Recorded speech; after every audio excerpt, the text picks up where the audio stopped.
Chapter 3. "What is the meaning of this disgraceful exhibition?" demanded the new arrival. Zenta saw that everyone, even the chamberlain, was bowing down to the ground. The new arrival was a man of very high rank indeed. Aside from Lord Okudaida's immediate family, who could possibly outrank the chamberlain? "Pardon, my lord envoy," stammered the chamberlain. "This is all a dreadful mistake." Envoy from where? Zenta wondered. He risked a look, and was slightly surprised to find that the envoy was a youngish man. His features were handsome but severe, with thick, lowering eyebrows. 2 deep lines ran down either side of his nose to the corners of his lips, giving him a disdainful expression. From the deepness of the lines, Zenta guessed that the sneer was habitual. The envoy frowned at the groveling chamberlain.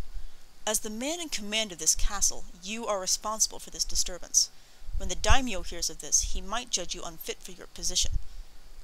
An envoy from the daimyo? The daimyo had been Lord Okudaida's feudal overlord, and the presence of his envoy meant that he was so concerned about the succession problem that he had found it necessary to send a mediator. Zenta had finally succeeded in controlling his breath, ragged from the fight. He raised his head and said respectfully, "My lord envoy, I am afraid that I was the cause of this unseemly outbreak. I was seeking employment at this castle, and there was a question of my qualifications. A demonstration was needed." In provoking the fight, he had accomplished his purpose and could afford to be magnanimous. Now he wanted to save the men of the castle from blame, and a low murmur of relief from the men showed that they were aware of this. The envoy's brows rose. "This riot, then, was merely to demonstrate your fitness?" "I'm afraid that in our enthusiasm some of us got carried away a little," apologized Zenta. The envoy's chief retainer, who had been standing beside his master, now stepped forward. "If this man was just a ronin looking for a job," he said to the chamberlain, "why did you say that you expected him? You also ordered your men to arrest him. Don't deny it. I saw the whole thing." The chamberlain stared helplessly, and turned to the tall samurai next to him for inspiration. "We thought... that is... Jihei said he got news that..." Jihei interrupted smoothly. "We have been getting reports of a notorious bandit who has been harassing this region. When these strangers appeared, it was only wise to take them into custody and check their identities." Yes, yes," agreed the chamberlain. "We were preparing a welcome for a terrible bandit." "And a very hearty welcome it was, too," said Zenta. "Do you go to all this trouble for every stranger who comes?" The envoy was not ready to release his stern glance from the chamberlain. "Did the strangers draw their swords to resist? Was that how the fight started?" Jihei stepped forward and answered for his master. "No, the officer who was escorting them lost his head and drew his sword first. Of course he will answer for it." "And you are perfectly satisfied now that these strangers are not the notorious bandits?" pursued the envoy. A flash of pure hatred escaped from Jihei, but it was immediately suppressed. "Yes, my lord envoy. I am positive that they are not the bandits. This man is Konishi Zenta, just as he claimed. His particular style of fighting with 2 swords is very well known." Zenta was convinced that Jihei and the chamberlain had not entirely given up their doubts about his identity, but in the envoy's hearing they couldn't very well say that they suspected him or Matsuzo of being Lord Okudaida's older son, since the envoy might seriously consider this son as a desirable candidate for the succession. The envoy examined Zenta intently. "So you came to this castle to enter the chamberlain's service?" "I was hoping to enter the service of Lord Okudaida's successor, whoever he turns out to be," replied Zenta. He looked calmly back at the searching eyes of the envoy. "Naturally, I will wait for your decision on the question of succession." After a moment, the envoy said, thoughtfully, "I may want to have a talk with you later." He turned to the chamberlain and looked at him bleakly. "What has happened here this afternoon is no credit to the man in command at the castle. A report of this incident will certainly go back to my master the daimyo." With a contemptuous glance around, he signaled to his retinue and swept out of the courtyard. The chamberlain scowled at the haughty back of the envoy, and then turned to frown at his men. "What's the matter, you loiterers?" he barked. "Isn't there any work to do?" Slowly the crowd dispersed, some of the men helping disabled friends to rise. More than one man looked at Zenta, who stood adjusting his swords and his sash. A limping samurai approached him respectfully. "We need you here, sir, to give us some lessons in swordsmanship." Another man gently touched a painful lump on his forehead. "I agree. I should like to see more of your 2-sword technique." Zenta grinned. "My first lesson on swordsmanship is a warning to avoid swinging gates." Matsuzo straightened his clothes, feeling a certain amount of satisfaction. He had fought well and had used several newly acquired techniques. What would Zenta decide to do next? Now that there was no question of being taken into custody, they could leave the castle if they wished. For himself, he had even less desire to work for the upstart chamberlain now that he had seen the man. Unfortunately, the chamberlain and his henchman, Jihei, seemed to be in complete control of the castle. The chamberlain, who had been busily conferring with Jihei, now turned and beckoned to the two ronin. "We will forget about that little misunderstanding just now. My men acted hastily and got what they deserved. Now, I have positions open for warriors like you, and you will find the pay very generous. Waiting for the question of succession to be settled may take a long time, but if you enter my service, you can start drawing your pay immediately." He glanced at Zenta's shabby brown kimono as he spoke. That afternoon's fighting had dealt a mortal blow to that long-suffering garment. Matsuzo bridled at the chamberlain's condescending tone, but Zenta did not seem offended at all. "A bath, a clean kimono, and some food would be very welcome," he confessed. The chamberlain nodded without seeming to notice that Zenta had not committed himself. He gave a sign of dismissal and turned away in a swirl of colors. With the departure of his gorgeous costume, the whole courtyard seemed quieter.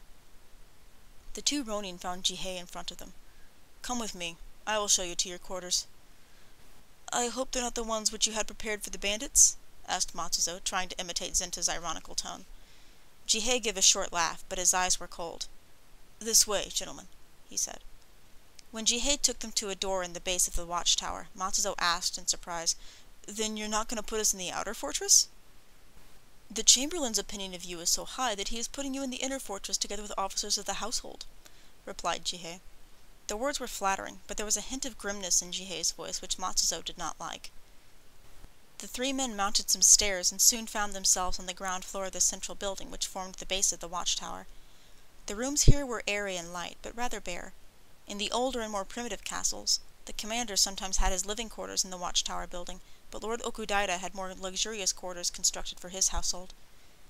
Leaving the watchtower building, Jihei swiftly led the two ronin along a series of narrow hallways, bewildering in their constant twists and turns. Matsuzo had to hurry to keep up with Jihei's long strides.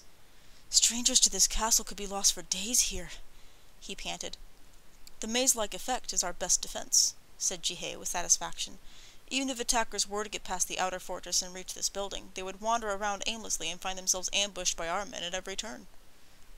"With an impregnable castle like this, it seems strange that your chamberlain should be so nervous," said Zenta. "Forgive me if I sound impertinent, but I got the impression that everyone here is on edge." "You are thinking of those fools who started the fight by the gate," said Jihei. "They were just some hotheads who needed a lesson." "Perhaps people here are jumpy because of the white serpent ghost," Matsuzo put in. Jihei looked annoyed. "How did you hear about the ghost?" "Well, it's the chief topic of conversation in the region," said Matsuzo. "Everybody here is talking about the death of Lord Okudaira and the white serpent ghost." Jihei's lips curled contemptuously. "Those idle gossipers. They make up these stories in order to attract travelers to their business." "You mean the chamberlain's intended marriage to Lord Okudaira's daughter is only gossip?" asked Matsuzo. "Those peasants are talking about the chamberlain's intention to marry Lady Tama?" cried Jihei. "The incredible insolence! We'll soon put a stop to this idle talk." "I think the villagers really believe the stories," said Matsuzo. "We got such a vivid description of the white serpent slithering down the hall, and of the ghostly flute music." "Ha! Now I know who is responsible for these stories," said Jihei. "It must be Lady Tama's servant Ume. That old woman is either in her second childhood or sleepwalking. She claimed to have seen a dim white shape one night, and she managed to get the whole household upset." "What about the ghostly music, then?" asked Matsuzo. Jihei gave a sigh of sorely tried patience. "There are several ladies in the castle who can play the flute. One of them may have been practicing late at night. As for the long slithering thing, those silly maids were probably chasing each other's sashes." In spite of Jihei's vigorous denials, Matsuzo was reluctant to abandon the serpent ghost and eerie flute music. They made such good subjects for poetry. Suddenly Zenta said, "Speaking of foolish fancies, for a moment I thought that your chamberlain mistook one of us for Lord Okudaira's missing older son. Ridiculous idea, isn't it?" Jihei stopped. He turned around slowly and looked hard at the ronin. "What do you know about Shigeteru?" "Shigeteru? Is that his name?" said Zenta. "I'm a stranger to this region, and I can't tell you anything. Do you know the cause of his disappearance?" In the slanting light from a small window, Jihei's expression was hard to read. 10 years ago, a serious break took place between Shigeteru and his father. I had not yet been hired here, but I heard that it happened during a battle in which Lord Okudaira's sudden retreat caused some men to be stranded and killed. One of those killed was a close friend of Shigeteru. In his grief, he spoke wildly and dared to accuse his father of cowardice. For such disrespect to his father, he could have been sentenced to commit harakiri, but because of his extreme youth, he was spared and instead sentenced to exile. You don't know what happened to him afterwards? There were reports that he was leading a band of Ronin in a distant province, said Jihei. In that case, he can't be the cause of the tension here at the castle, said Matsuzo. Jihei took a moment to answer. We have heard rumors that Shigeteru has returned to this region. He must have received news of his father's death and is looking for an opportunity to take over the castle. Zenta looked dubious. You don't seriously expect Shigeteru to mount an assault on this castle with his band of Ronin, do you? We are not afraid of an attack from the outside, said Jihei grimly. We are watching for someone trying to start an insurrection from within the castle. I see, mused Zenta. I did notice when we passed through that most of the outer garrison seemed to have been moved to the inner fortress. He turned and looked searchingly at Jihei. I have heard that if Shigeteru were to appear, nobody at the castle would recognize him. Is this true? There was no doubt that Jihei found the question annoying. It's true that the Chamberlain took office after Shigeteru's exile, and most of the men here are new. But how did you hear? It's common knowledge that the Chamberlain has been sending away the old retainers to outlying forts and replacing them with men loyal to him, replied Zenta. News like that spreads quickly among Ronin who are looking for work. I heard that he was doing this even before Lord Okudaira's death, said Matsuzo. He started placing his own men in the castle as soon as his master fell ill. Zenta smiled maliciously at Jihei. Therefore, in his haste to fill the castle with men of his own choice, the Chamberlain is left with no one who can recognize Shigeteru. And that would explain why he pounces suspiciously on every stranger who comes knocking at the gate. Jihei looked furious. We can always call in a few of the old retainers from outlying forts and have them identify Shigeteru. But you can't rely on help from the old retainers, Zenta pointed out. They might be loyal to Shigeteru and actually help him in his plan to take over the castle.